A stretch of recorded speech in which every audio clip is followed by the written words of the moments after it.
All right. Hi, I'm Jadyn. I'm here with the OSC, and I'm so excited. Today I'm interviewing. Jeremy Hansen. I'm an astronaut with the Canadian Space Agency. Okay, so I'm very excited. I used to be very afraid of space, and now it's like, I don't know. It's incredible what we're doing and what you get to do, so it's very exciting. So if I'm shaking, that's probably why. No problem. We'll get through it together. So, can you speak about what a normal day looks like as an astronaut? So a normal day for an astronaut is just not that normal. Every day seems to be different, which is really one of the things I love about this job is we have this huge team of people that make it all happen, and there's constantly figuring out what we have to train and how we're going to learn it, and every day looks different. And so some days I'll be in a classroom working with experts on certain systems for the spacecraft that we're going to fly. Other days I'll be in a simulator actually pushing buttons and practicing. Other days they'll be putting in malfunctions and emergencies that we'll be trying to figure out how to solve them. Some days I'm flying jets to practice to keep sharp for my mission, which I love to do. Go on geology expeditions to learn more about the moon and what we're going to see, but also help prepare for future missions to the moon. The list goes on and on. Some days I'm talking with people like you, Jadyn, just sharing about what's going on in the space program. Okay, so I am wondering, what do you think the significance of NASA interacting with students like us and just like press around Niagara Falls in general? How do you think that's affecting? Why do you think it's important, essentially? Well, when I meet people across Canada, United States, even around the world, and we talk about space exploration, what I see is a really genuine passion for a thirst for knowledge. People want to learn, and I think that's the extraordinary thing about science. The more we learn, the more we realize we don't know. Yeah. And there's a lot left to figure out, and a lot of things that we can leverage science for to help us live better lives here on the planet. And so NASA, Canadian Space Agency, we're very passionate about sharing what we're learning with people and hoping to get them excited to come help us solve problems. We have a lot of challenges on the planet right now that we're going to face going into the future. Space isn't going to fix all of them, but space is going to make some important contributions because we are really pushing humanity. We are bringing great minds together to tackle things that are seemingly impossible right now. And that's really, really cool. Yeah, I'm blown away, literally. So what kind of challenges did you face trying to become an astronaut?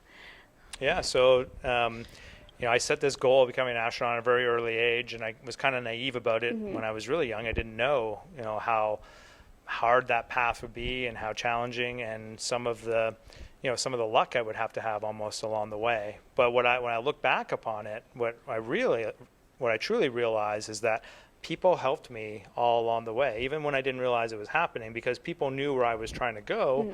They were offering the helping hand. They were directing me. They were giving me inspiration when I felt discouraged or didn't think it would happen.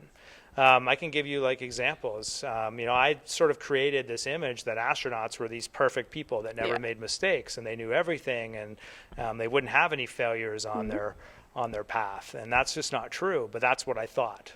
So I was my own worst enemy. And so I had occasions in the Royal Canadian Air Force, for example, where I was going through pilot training, I failed a test or a flight test, and I thought that was the end of the world. I mean, I thought that was it. There's no way you'll be an astronaut. You just failed something, so clearly you're not good enough. And that's just not true. But I was fortunate enough to have people around me that would never let me sit in that discouragement. They helped me push through it. Okay, so you'd say that the people around you, your community helped you push through your biggest challenges coming to, NASA? Yeah, nailed it. Perfect, that's amazing. So we're going to ask you a couple questions about Artemis, about two. What is your biggest expectation going into the Artemis mission? What is your, not driving force, but what are you looking forward to the most? There's a lot I'm looking forward to. I love the challenges of the mission. I love working with the team to figure out, the barriers that stand between us and achieving our goals of flying around the moon, but more importantly, getting this architecture ready to send humans back to the surface of the moon. But me personally, What I'm really looking forward to is seeing the moon up close, Yeah. but then looking at the Earth from the perspective of the moon. You and I stand on Earth and look at the moon in the night sky, and Yeah. I'm going to go out to the moon and look in the Earth at the Earth. And I think that's an extraordinary opportunity to witness that as a human.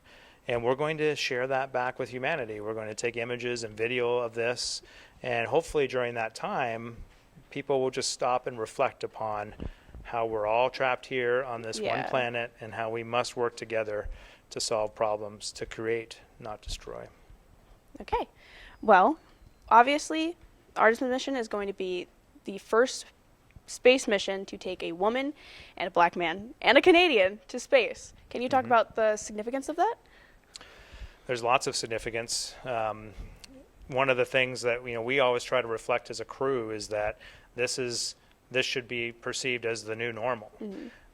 If you look at our International Astronaut Corps and you just kind of reached in and chose astronauts randomly from our Corps, you would end up with a crew that looks like this. And that is because the reality is when you're trying to do hard things, you do need the contributions of everybody who wants to show up, who wants to work hard, who wants to dig in. And that's what you see in our international team, not just astronauts, but in our international team of people working on these problems.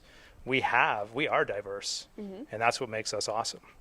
And so it is significant because it's a first, but it's also significant because it won't be the last. Well, it's been an amazing time getting to know you, viewing your presentation, and getting to interview you personally. I'd like to Yeah. thank you and the rest of everyone's crew, including yours, because this is an amazing opportunity, not only for you, but for us. So, Yeah, thank you, Jadyn. No Appreciate problem. it.